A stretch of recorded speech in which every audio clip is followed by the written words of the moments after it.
Olá, telespectadores e ouvintes da nossa rede Alesp, mais um programa Conexão Legislativa, e hoje eu converso com o doutor Francisco João Sarragoff Gomes. Ele está já aí na sua tela, no seu vídeo, né?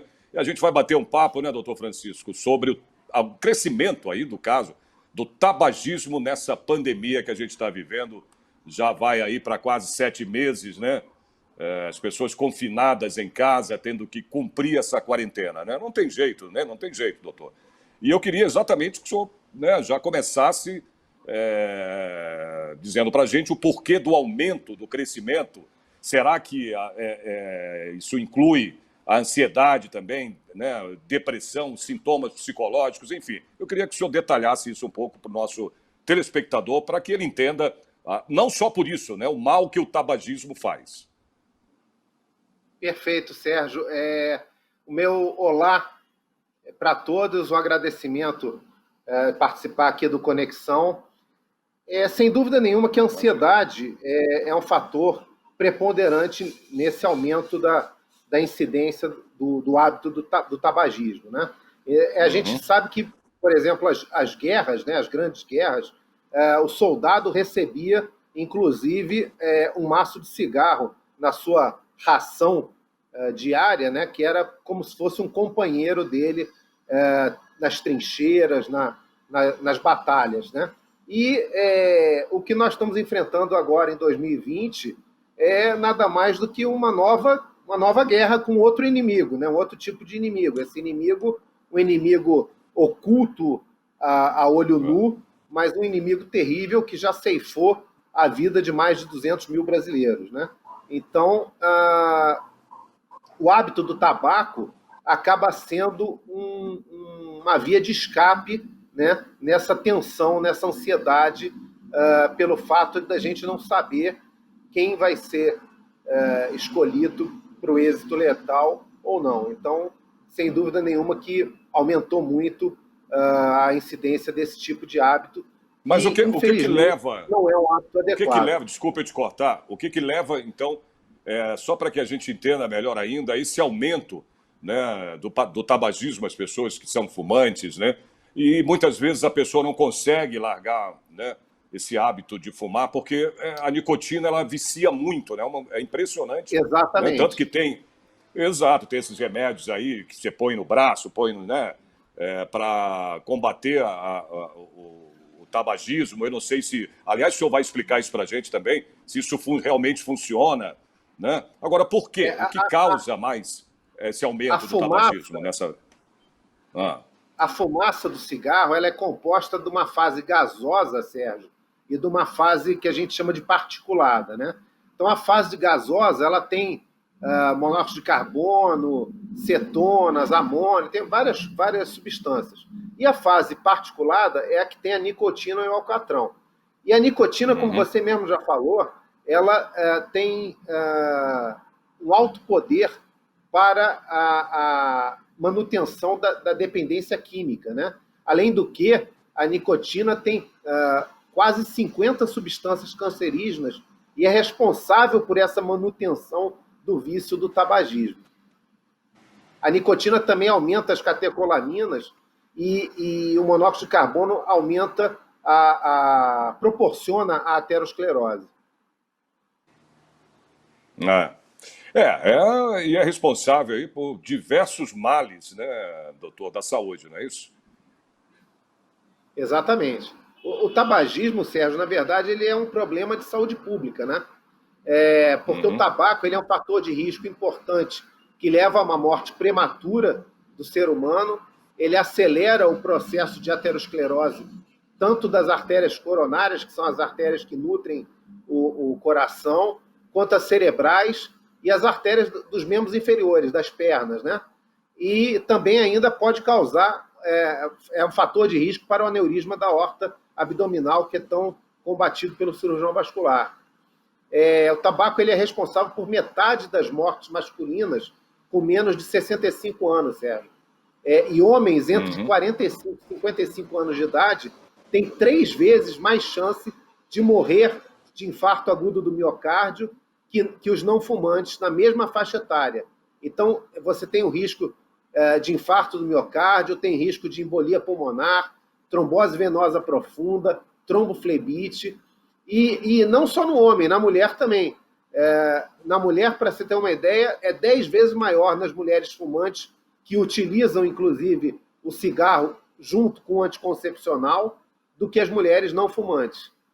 Tá? E a mulher tem a questão, não é, hormonal também, né, que é bem mais alta do que o homem, não é, doutor Francisco? Exatamente. Tem o estrogênio que ajuda em alguns fatores e prejudica em outros. Né? E quando chega na menopausa, isso piora na questão do risco cardiovascular. E a diferença entre mulheres e homens? Os homens são mais fumantes do que as mulheres? Estou falando em termos de números, né? Sim. Sim, os homens eram mais fumantes do que as mulheres. Isso vem mudando o cenário mundial. As mulheres começaram a fumar mais e hoje em dia já se equipararam aos homens, fazendo com que também o risco de doença cardiovascular e de doença neoplásica, de câncer, esteja se equiparando entre os sexos. É complicado isso, né? Também, a gente comentou, antes de começar o programa, sobre quem para de fumar, se há benefício disso, né? Eu vou dar um dado para você que, assim, parando de fumar, o risco de morte cardiovascular diminui. E, para você ter uma ideia, em um ano o risco cai para metade, né? E após 10 anos de interrupção do uso do tabaco, praticamente começa a se equiparar em fumantes e não fumantes o risco cardiovascular. Mas aí é que tá, doutor. Isso é que eu queria saber e entender melhor, porque muita gente tem essa dúvida, né? De, eu parei de fumar há 1 ano, há 2 ou há 10 anos, enfim. O senhor falou que cai pela metade, mas pode ser que isso também, dependendo do tempo que você já parou de fumar, vamos colocar aí 10, 15 anos, eu não sei, isso pode sim zerar completamente, quer dizer, eu digo, a pessoa passa a não correr mais o risco, né? De ter problemas, enfim, ou de vir a óbito, a morrer por causa do cigarro. Isso chega a zerar ou não? Ainda ficam aí resquícios? Do ponto de vista... Perfeito, sua pergunta é perfeita. Do ponto de vista de risco cardiovascular, em 10 anos, após 10 anos de interrupção do tabaco, né, a mortalidade equipararia entre fumantes e ex-fumantes, ou melhor, não fumantes e ex-fumantes. Não fumantes, Tá? Agora, você não pode esquecer, Sérgio, a questão da doença neoplásica, né? Porque as neoplasias, esse interregno de não uso do tabaco já aumenta para mais de 15 anos. Né? A gente sabe que o tabaco causa câncer de boca, faringe, laringe, traqueia, pulmão, né? Estômago, tem vários tipos de câncer, até urinário, que podem ser desencadeados pelo tabaco. Agora, doutor Francisco, as pessoas te procuram muito para falar assim, olha, doutor, eu não aguento mais, porque a nicotina é um troço, né, impressionante, né, como ela vicia, né, para o fumante, enfim. Mas o senhor tem muita procura de pessoas querendo ajuda para parar de fumar? Qual seria o seu conselho?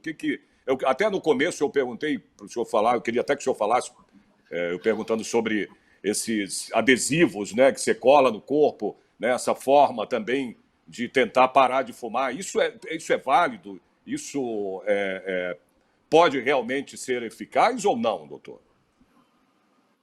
Não, realmente existe procura por conta de necessidade de interrupção do tabaco. Eu diria que o angiologista, o cirurgião vascular, é o inimigo número 1 do tabaco. Mas para parar de fumar não é fácil. A pessoa tem que ter muita força de vontade, disposição, saber dos riscos. Os adesivos ajudam, sim, tá?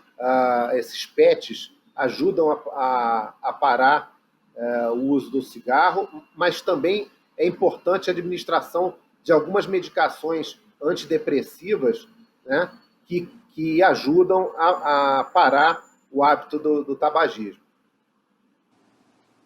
Agora, eu fico impressionado, viu, doutor Francisco? Eu tenho amigos, colegas, pessoas que eu aí conheço, né, ao longo da vida. Isso é uma coisa que me deixa chateado também. Elas falam, eu quero parar de fumar, não sei o quê, e eu não tenho como. E eu tenho explicações, muitas vezes, assim, que nem o senhor falou agora. É difícil, você tem que ter muita força de vontade. Mas eu tive um amigo meu que falou assim para mim, a melhor forma de se parar de fumar, entendeu? É comprar um maço de cigarro, olhar para ele, rasgar e jogar no lixo. Acabou. Diz que é a melhor forma. Não tem remédio, segundo ele, não tem remédio, né, que faça você parar de fumar. Entendeu? É a força de vontade, que nem o senhor disse agora. Entendeu? Então você olha para ele e fala, a partir de hoje eu não fumo mais, e joga fora. Eu não sei se isso é vero, né? É Não, verídico, a pelo menos força foi de o que ele me disse. vontade, a Não, força de sim, eu vontade, digo Sérgio, eu considero que é a muito melhor importante, maneira, sim. segundo ele, né? Uhum. Não, a força Sei. de vontade é muito importante, mas algumas pessoas, só com a força de vontade, não conseguem se ver livre do cigarro, porque, como a gente já falou, a É. nicotina causa uma dependência química Dependência, né? Muito importante, grande. É. né? Então, assim, se você precisar, pode lançar mão dessas medicações antidepressivas e também dos PETs de nicotina para ajudar nessa abolição do uso do tabaco. É Uhum. importante. E outra coisa que me deixa indignado, isso não porque é uma forma que esse amigo meu falou, olha, eu não conheço, ele parou de fumar dessa maneira, viu, doutor? Ele olhou para o cigarro, como eu disse, comprou, olhou para ele e falou, a partir de hoje eu não fumo mais, rasgou e jogou no lixo, o maço inteiro. A partir daí ele nunca mais, eu conheço ele há 30 anos ou mais, nunca mais voltou a fumar. Agora, por um outro lado, o que me deixa mais indignado, viu, doutor Francisco, é aquela pessoa que parou de fumar, certo? E depois de 6 meses, eu conheço pessoas que pararam de fumar, né, há 10 anos, 10 anos sem fumar e voltou a fumar. Isso é que me deixa mais indignado. Eu falo, meu Deus, se você parou de fumar, para que você, 10 anos depois, você, mas é porque a desculpa é o estresse, viu, doutor? É o meu trabalho, é o estresse, 10 anos sem fumar. Eu tenho outro amigo, que esse outro é amigo meu também. Ele ficou mais de 10 anos sem fumar e voltou a fumar de novo. Aí eu falo, cara, aí é difícil, né? Mas a desculpa é sempre essa, o estresse. É verdade? É verdade, sim. É difícil da gente ah, criticar ou condenar isso, porque assim, cada pessoa sente um problema psicológico, um problema familiar, um problema do seu trabalho de uma forma diferente. Eu acho que essas pessoas poderiam lançar a mão, né, utilizar de profissionais adequados para ajudar nesse sentido, que são os psiquiatras e os psicólogos, né, os psicanalistas. Então, mas muita gente procura o cigarro como, digamos assim, um amigo, que não é amigo, né? É o grande inimigo, É, mas é. acaba procurando o cigarro para suprir esse estresse, essa ansiedade e, entre aspas, tentar viver uma vida melhor do ponto de Uhum, vista emocional, do ponto de vista de ansiedade. O que acaba sendo falso, mas é normal acontecer. uhum. Olha, eu acabei de receber uma mensagem agora, viu, doutor Francisco? Um depoimento de uma pessoa que acabou de falar contigo, antes da gente começar o programa, que é o nosso técnico aí, o cara da internet, né? Ele acabou de me mandar uma mensagem dizendo: eu parei na raça. Tá vendo? Quer dizer, não tomou nenhum remédio, nada, parou na raça, na vontade. Mas nem todo mundo consegue, né, Sérgio? A minha mãe, por exemplo, ela parou, como ele disse, parou na raça. Né? Na Mas raça. tem gente que não consegue, né? Tem gente que precisa de medicação, tem gente que É. precisa do adesivo, tem gente que precisa de apoio psicoterápico e não é todo mundo que consegue. Os problemas e o estresse, a ansiedade são agem de uma forma diferente de pessoa para pessoa. Então, nem todo mundo consegue parar, como ele mesmo disse, na raça, mas algumas pessoas conseguem. Uhum. Agora, doutor, vamos fazer uma comparação. O cigarro é uma droga que não é ilícita ainda aqui, né? É lícita, não tem jeito. Mas vamos comparar com a droga ilícita, né? Eu queria até que o senhor, né, colocasse isso para que a gente entenda melhor, né? Porque, claro, tem muita gente aí que, né, mexe com droga, aquela coisa toda, né? E também quer parar, né? Mas não consegue, não tem condição. Eu estou querendo que o senhor que o senhor faça essa comparação, né? Eu não sei se o drogado conseguiria parar, como disse o Braga agora, que é o nosso técnico aqui, na raça, como a sua mãe também parou na raça, né? Qual é a diferença? Porque a nicotina também, né, é tão viciante quanto, ou não? Me responda Sim, isso. sim. Sim, também é viciante, sim, como a gente já comentou. Ah, as drogas ilícitas também causam dependência química, né? Além de Uhum. dependência psicológica. Hoje em dia a gente não costuma falar muito de químico e psicológico, mas é só para vocês entenderem. De Certo. uma forma geral, hoje em dia a gente chama tudo de dependência. Tá? Mas, sem dúvida nenhuma, que tanto as drogas ilícitas quanto o tabaco, que seria uma droga, o cigarro, que seria uma droga lícita, causam prejuízos ao organismo. E ainda mais na minha especialidade, que é o sistema vascular, o sistema circulatório, Uhum. o tabaco causa inúmeros problemas, né? Por exemplo, o tabaco ele produz uma disfunção do endotélio, que é a camada mais íntima do vaso, da artéria, né? Que inicia o processo arteriosclerótico, né? O tabaco causa isso. O tabaco também proporciona uma oxidação maior do LDL, que é aquele chamado mau colesterol, né? Ele Uhum. diminui o HDL, que é o chamado bom colesterol. Ele pode Certo. aumentar a viscosidade sanguínea, então o sangue fica mais grosso. Tá? Ele vai alterar também as plaquetas. Ele promove uma trombose, né? A formação de um coágulo no sistema, tanto no sistema arterial quanto no sistema venoso. Uhum. Afeta também as propriedades elásticas das artérias, né? Pode produzir um espasmo arterial, né? Por exemplo, um vasoespasmo coronariano pode produzir até um infarto do miocárdio. Além do que, ele aumenta a adrenalina e a noradrenalina, podendo até aumentar com isso a frequência cardíaca, né, o pulso e a pressão arterial do indivíduo. Ah, tá. Bem falado, porque a gente tem, né, muitas vezes dúvidas em relação a isso. Você fala, mas o drogado, né, é complicado, muito mais difícil, né, ele largar o vício, né? E eu vi também uma outra coisa, viu, doutor, interessante uma vez, numa matéria na televisão, do vício do jogo, né? O médico chegou a dizer que o vício da jogatina, né? Olha só que coisa de louco. É muitas vezes pior do que o vício da droga. Você já ouviu isso? A Você tocou abstinência na do questão jogo, do. a abstinência, né? Como a abstinência da droga, né? Diz que a abstinência do jogo chega a ser pior e mais complicado do que a abstinência da droga, né? O senhor concorda? Eu não diria que é pior, Sérgio, mas eu diria que todo vício é muito ruim.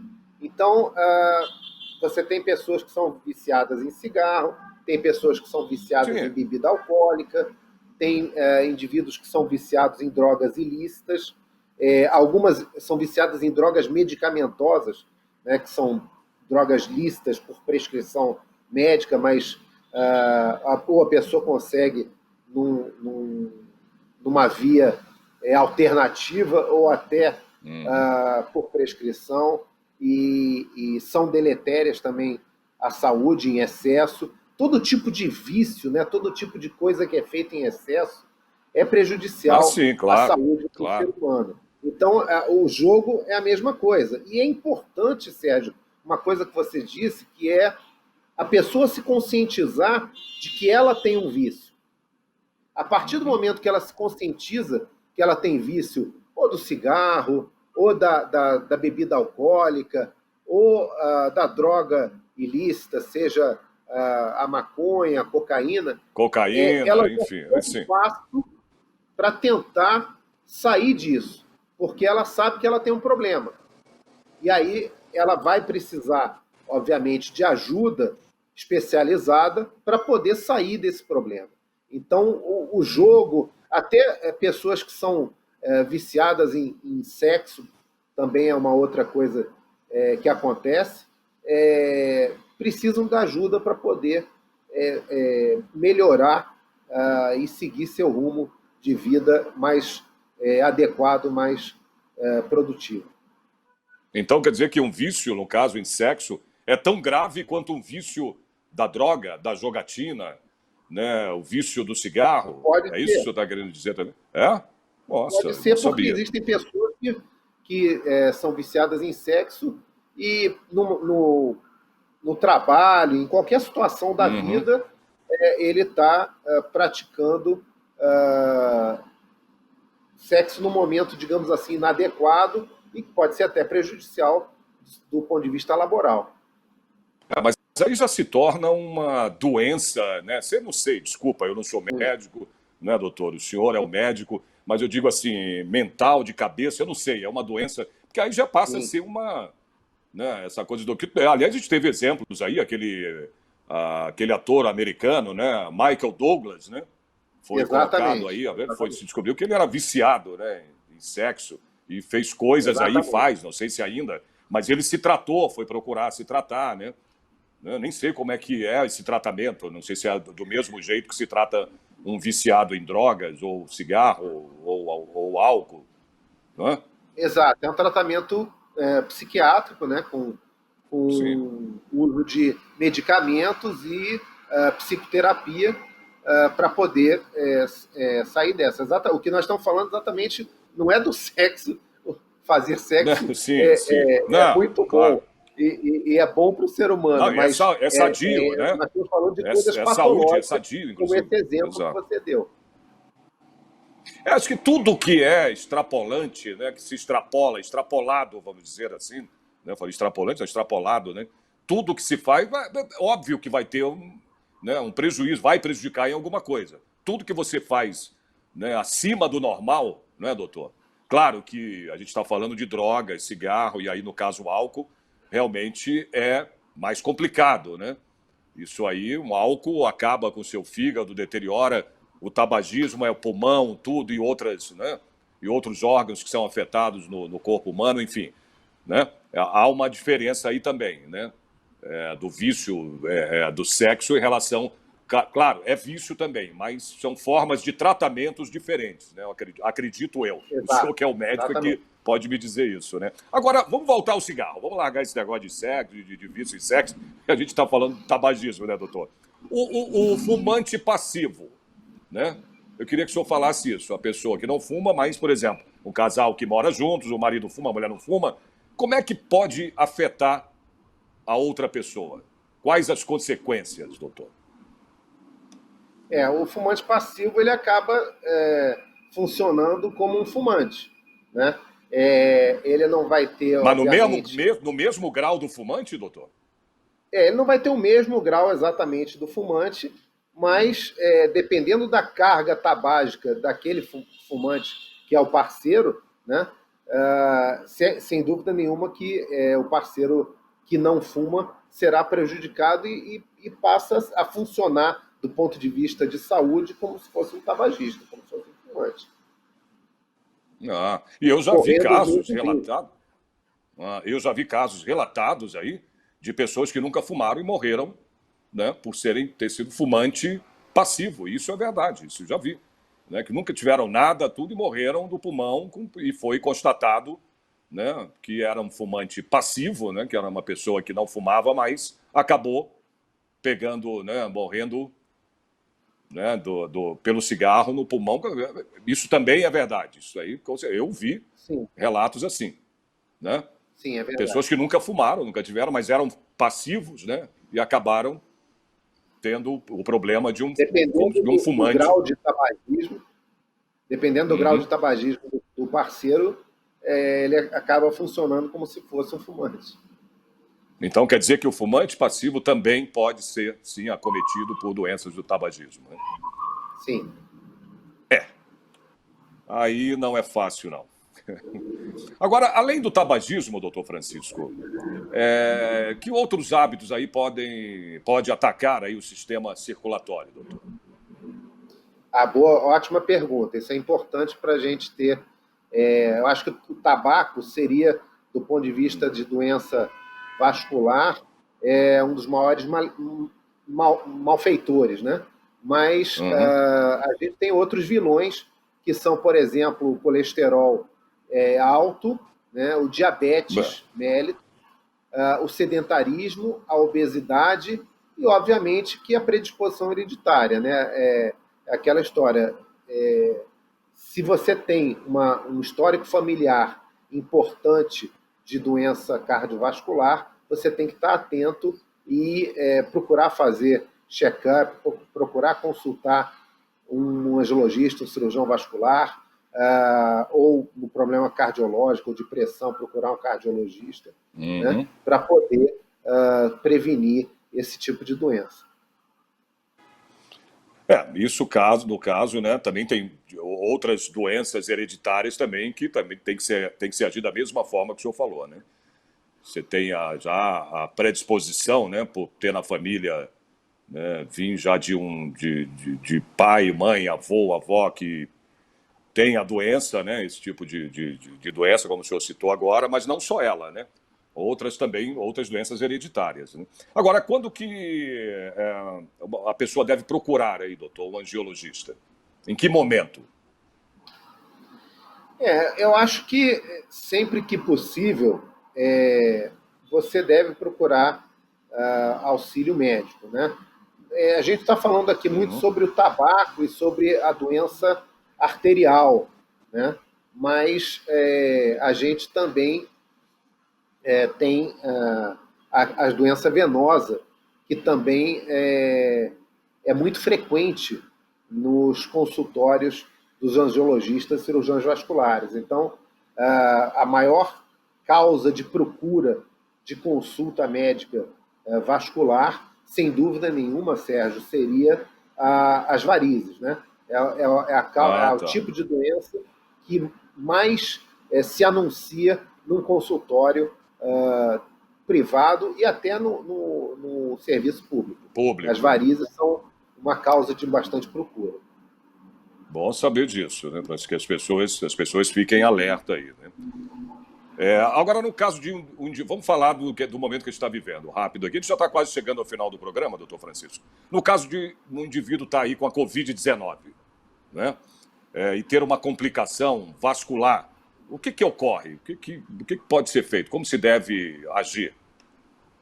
Essa sua pergunta eu acho que é fundamental, Sérgio, porque Uhum. a gente já viu, né, apesar de ser uma doença muito nova, de a gente só ter ah, É. 6 meses, em alguns lugares quase um ano, de contato, de manejo com essa nova Uhum. doença, a gente já verificou que ela é uma doença tromboembólica, né? Então, por ser uma doença trombótica, ela comete a circulação, acomete os vasos, principalmente os vasos mais distais alveolares, né? Os vasos do pulmão, ocasionando trombose desses vasos, fazendo com que isso Uhum.